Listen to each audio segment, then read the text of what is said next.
Bom dia, abençoados e abençoadas. Espero que vocês estejam bem. Então já pegue seu café, já pegue sua Bíblia, senta à mesa, chama o Senhor para estar com você e vamos fazer a nossa leitura, o nosso devocional e ouvir o que o Senhor deseja falar ao nosso coração no dia de hoje. Eu quero trazer o livro de 1 Reis 19 e eu quero ler do 2 ao 5. Acredito que do 2 ao 5 a gente já consegue ter um direcionamento. Fala o seguinte: então Jezabel mandou um mensageiro a Elias a dizer-lhe: assim me façam os deuses e outro tanto, se de certo amanhã a essas horas não puser a tua vida como a de um deles. O que vendo ele se levantou e para escapar com vida se foi. E chegando a Berseba, acho que é isso, que é o de Judá, deixou ali o teu servo. Ele, porém, foi ao deserto, caminho de um dia, e foi sentar-se debaixo de um zimbro, e pediu para si a morte, e disse: já basta, ó Senhor, torna agora a minha vida. Toma agora a minha vida, pois não sou melhor do que os meus pais. E deitou-se e dormiu debaixo do zimbro. E eis então que um anjo tocou e lhe disse: levanta-te e coma. Então vamos lá. Elias matou os Baals. Ele orou para não chover. Depois ele orou para chover. E naquele momento, só para que vocês entendam, Elias, ele estava vivendo algo extraordinário com Deus. Porque pensa comigo, eu tô entrando numa guerra e eu venci essa guerra. Eu orei para o Senhor, eu orei para Deus que não chova nesse tempo e não choveu. Depois eu orei para Deus e para que chovesse. Então Deus manda chuva. Olha que conexão, olha que intimidade, né? Olha que extraordinário que Elias estava vivendo com Deus. Só que o mais incrível é que nesse texto que eu trouxe aqui para vocês, Elias ficou com medo do que Jezabel disse. Entrou uma palavra, olha para você ver, entrou uma palavra na mente dele e ele ficou com vontade de morrer. Para vocês verem o quanto que aquilo que sai da nossa boca e entra em nossa mente, em nosso coração, pode nos afetar. Ele simplesmente quis morrer. E naquele momento em que Jezabel falou para ele, né, queria matá-lo, falou para ele, queria ir atrás dele mesmo para poder matar ele, ele simplesmente, depois de viver todo o extraordinário de Deus, o que ele fez? Ele quis fugir. Aquela palavra que Jezabel lançou sobre ele entrou na mente dele. Então ele desejou morrer e a amargura brotou no coração dele. A angústia brotou no coração dele. A dor brotou no coração dele. E aí um anjo foi até ele e o ofereceu pão e água. O anjo falou: levanta-te e come. Levanta-te e come. E no versículo 6 fala assim: e olhou e eis que à sua cabeceira estava um pão cozido sobre as brasas e uma botija de água, e comeu e bebeu e tornou-se a deitar. Então o anjo foi até ele e deixou ali pão e água. Porém, ele voltou a dormir. E então o anjo do Senhor, ele fez o quê? Voltou de novo. E ele voltou novamente. Que no versículo 7 fala: e o anjo do Senhor tornou-se pela segunda vez e o tocou e disse: levanta-te e coma, porque te será muito longo o caminho. Quando a gente fala o anjo do Senhor, e o nome, né, o Senhor, aqui, anjo do Senhor, está escrito em maiúsculo S, isso significa que o anjo do Senhor era o próprio Senhor que estava ali em presença de espírito, tá? Então era como se fosse o próprio Senhor falando para ele: levanta-te, você já dormiu aí, é a segunda vez que você está dormindo, então levanta-te, como, porque o caminho que você tem para percorrer é longo, é longo.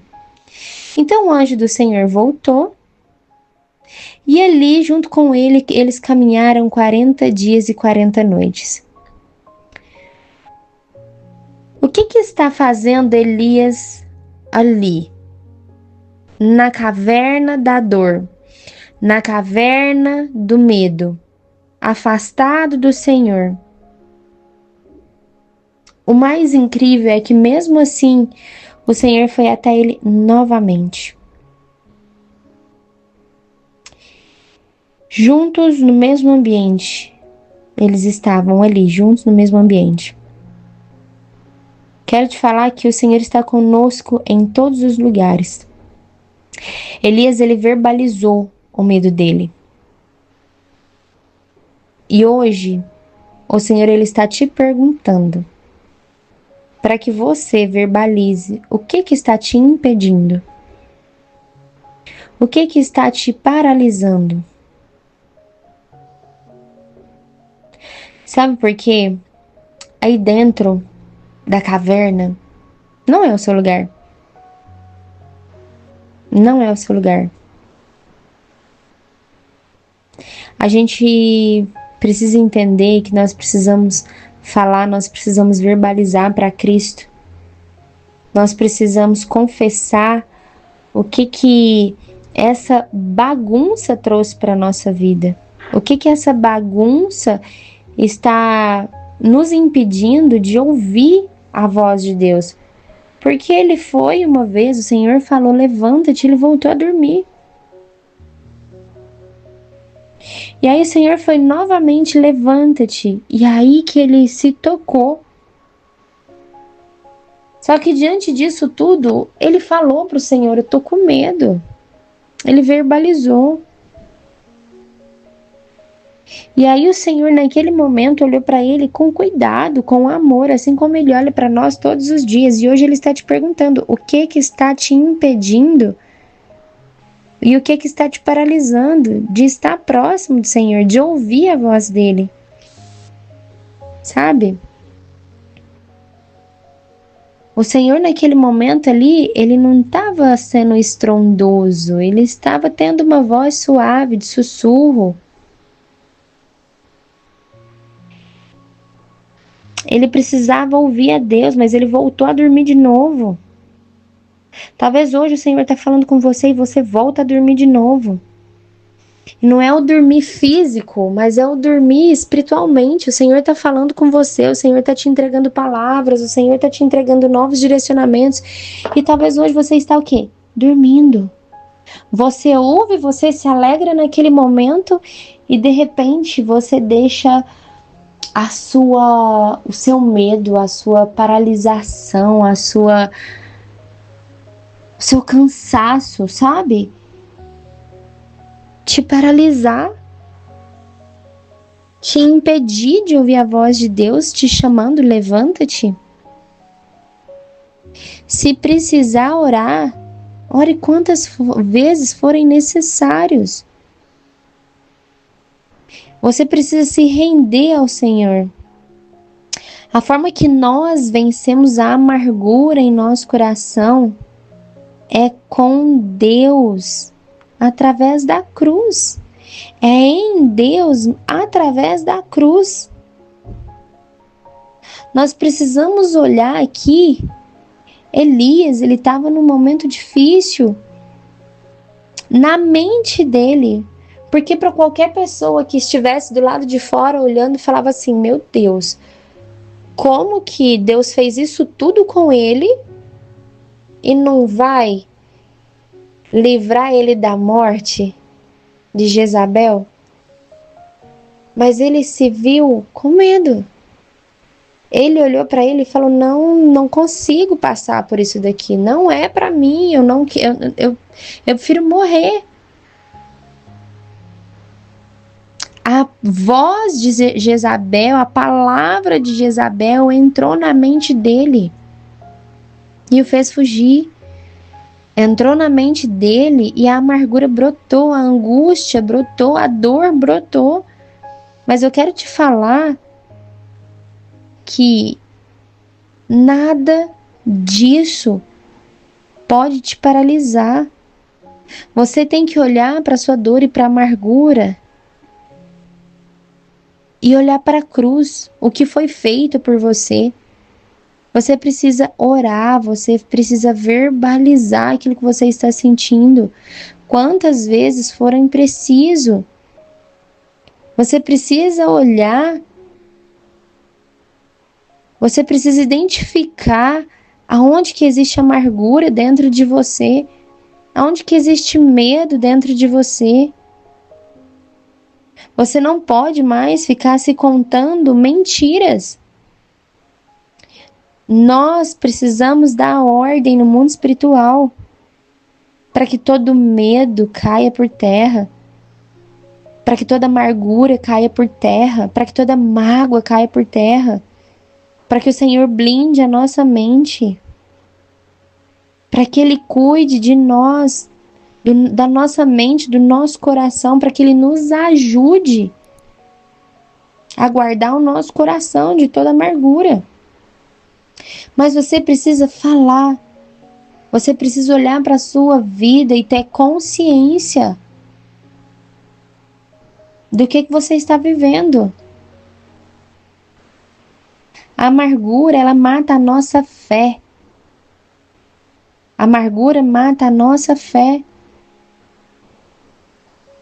O que a amargura fez com Elias? Estava matando a fé dele, sendo que ele acabou de viver coisas extraordinárias em Cristo. Nós precisamos compreender que precisamos entregar todas as nossas dores, todas as nossas lacunas, todas as nossas mágoas, a amargura que nós carregamos verdadeiramente para Cristo, olhar para a cruz, porque é ali que nós vencemos toda a amargura da alma, toda trava, todo medo, toda paralisia. A amargura mata a nossa fé, mas nós hoje não vamos permitir que isso aconteça. Nós vamos fazer com que a nossa fé mate a amargura que nós temos em nosso coração.